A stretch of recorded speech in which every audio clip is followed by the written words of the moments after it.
Good night, my angel, time to close your eyes and to save these questions for another day.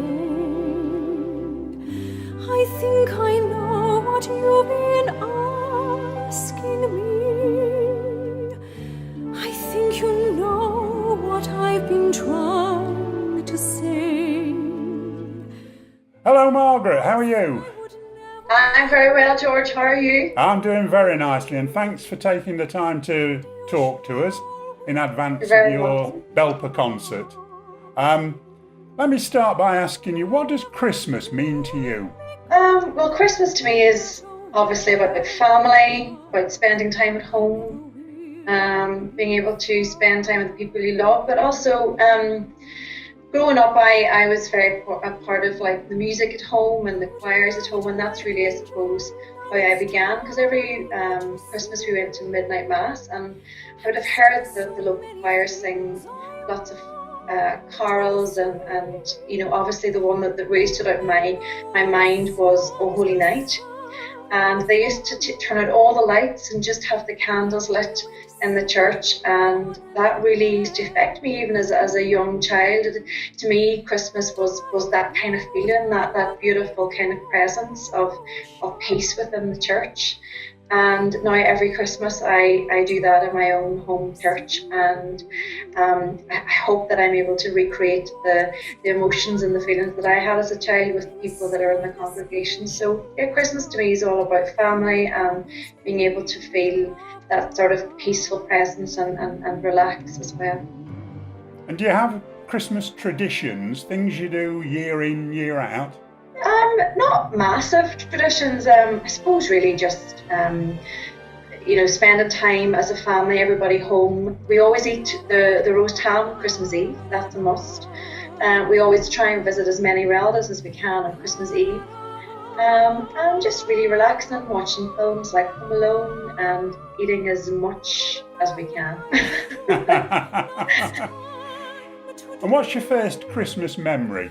Probably when I was a child, you know, as young as 4, obviously with Father Christmas, and I'm not really old, but I'm kind of the era where we didn't have big swanky sacks and stockings that the kids have now. We had our father's socks, and we would have left them at the bottom of our bed every Christmas Eve. And I just remember waking up and feeling the kind of sock and feeling the silhouette of the sock and feeling, you know, the surprise element of what was in it. And it was simple things like oranges and apples and gold coins and things, but it was that made Christmas for me as a child, and it was all quite innocent, but that was Christmas for me. Wonderful. Now, since you last came to see us in May, you've had a chart-topping album. How did that feel? Yes, the gift of music, and it was fantastic. You know, I worked really hard on that album. I recorded it with the Prague Symphony Orchestra, and there was, you know, a lot of sort of preparation with it, and then to kind of top the charts in it, among some of the world's greatest classical singers and performers, was, I suppose, a cliche, but it was a dream come true. But it would never have happened if it hadn't been for the support of the people that have followed me for a long time, and even new supporters that I'm getting throughout the different parts of the world, nationally, internationally, and you know, I've only you to thank for that, really. So thank you so much. It's a pleasure. What can the audience expect at your Belper Christmas concert? Oh, well, lots of Christmas cheer. Some tears. There'll be some, you know, lovely Christmas carols that I find quite emotional myself. The beautiful choirs that are joining me will be joining in together. We'll be singing songs together. They'll be doing some solos on their own. Lots of fun. Lots of joining in with the congregational joining as well. And you know, just maybe I might happen to throw out an odd surprise moment and an odd sweetie or chocolate as well, maybe. And the green socks? Well, maybe, or maybe something a wee bit more Christmassy, but they'll have to come to the concert to find out what I'm going to do. Right, let me throw something different at you. Okay. This is the daft bit. This is either or. Either or. Okay. Christmas pudding or trifle? Definitely trifle. It's a Wonderful Life or The Sound of Music? Oh, that's tough for me, but I think for Christmas time it has to be It's a Wonderful Life. Opening presents on Christmas Eve or Christmas Day? Christmas Eve. We do it at midnight, so it's kind of Christmas Eve, Christmas Day. So we're cheating a little bit. You're on the fence with that one. Beef or turkey? Definitely turkey. Father Christmas or Santa Claus? Father Christmas. John Lennon or Slade?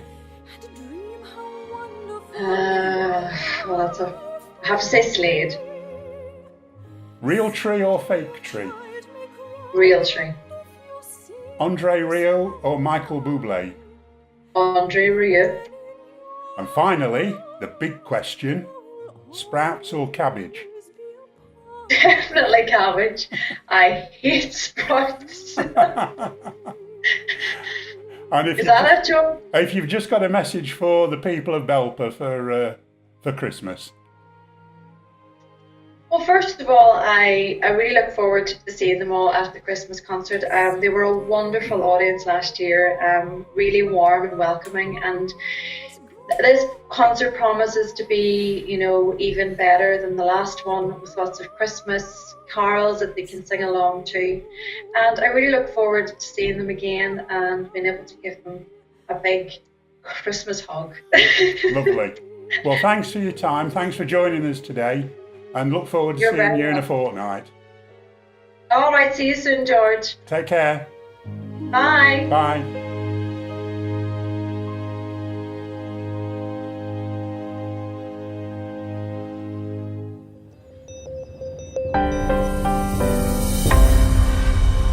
Derbyshire Artsword. Derwent Valley on demand.